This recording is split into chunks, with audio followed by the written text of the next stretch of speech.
For this week's Train With session, I'm very jealous of this guy. He's got the job that I wanted. He drives very expensive cars, very fast for a living, and he's a 2017 British GT Championship winner. It's Seb Morris. How are you today? Yeah, I'm good, thanks. Thanks for taking the time. We're going to have a good training session today. Your career, it's been fantastic so far. What's been the highlight? Started go-karting at the age of 8 years old.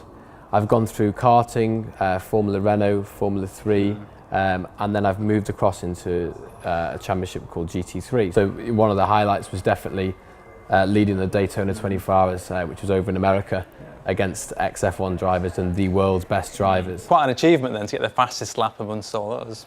Yeah, it was unbelievable, and it's 2 years ago now. Yeah. You've got to be fit to be a racing driver. Many people don't realise how fit, but how fit do you need to be? You need to be extremely fit, and you need to be an all-rounded athlete.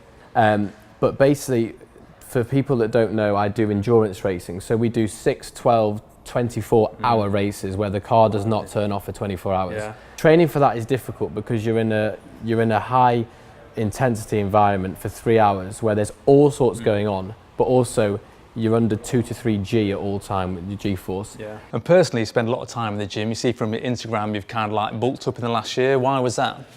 It was just because I'd done a lot of cardio, but the problem is after about an hour or two, I was starting to get muscle fatigue, cramps, things like that. The rules had changed because the rules were so tight that drivers were physically dehydrating themselves before the race to lose your 3 or 4 kilograms you carry in water. So when the rules changed, because I'm 6'1", the race drivers usually like jockeys are usually very small. If we had Lewis Hamilton here, he'd be down here on us.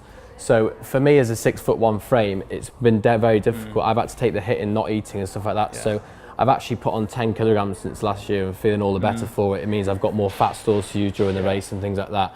And it's really made me, a better driver, and it's been great to allow us to bulk up a bit. I can't wait. We're going to go down into the gym and get a workout. Let's put you through your faces. So before we get started, I just thought I'd explain to you and the viewer what sort of position we're in as a racing driver and why we're doing the different sort of exercises we do. So if I get down here, our feet are quite high up, legs are quite high, and everything is coming from the core, and we're turning like this.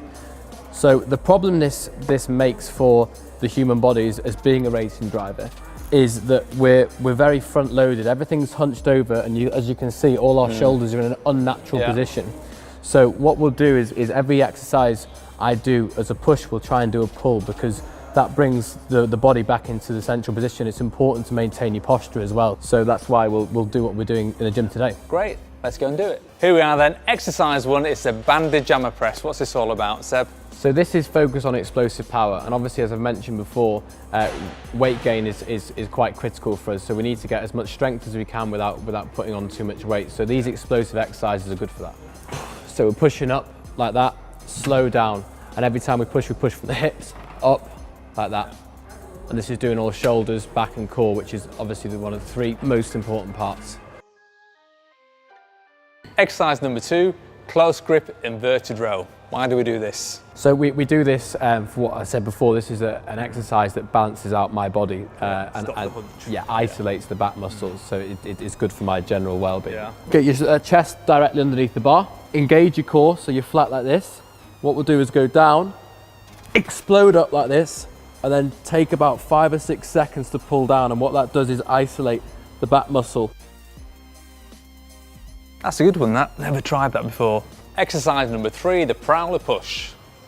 So what this exercise is another important exercise for racing drivers. So this is hamstrings, your calves and your glutes. Any particular technique? Yeah, so what we want to be is we want to be on the balls of our feet the whole time and use long strides. We hit the brake at about 140 kilograms worth of pressure, so this is more of an endurance exercise for the legs. Exercise number 4 is the ab rotation wall throw. So obviously, as I've mentioned, core is massively important for us as a racing driver, so this should really get your core burning, so should we give it a go? Let's give it a blast.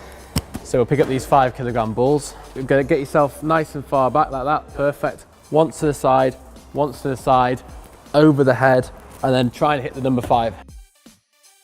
Exercise number 5 is a banded neck extension.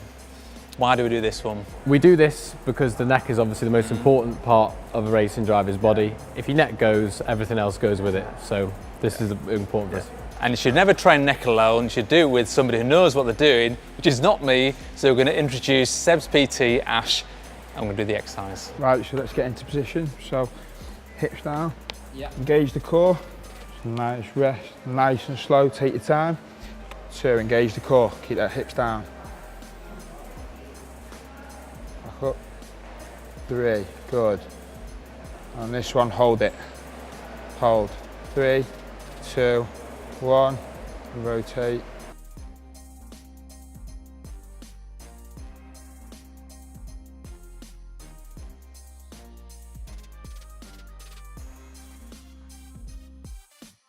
And 3, good.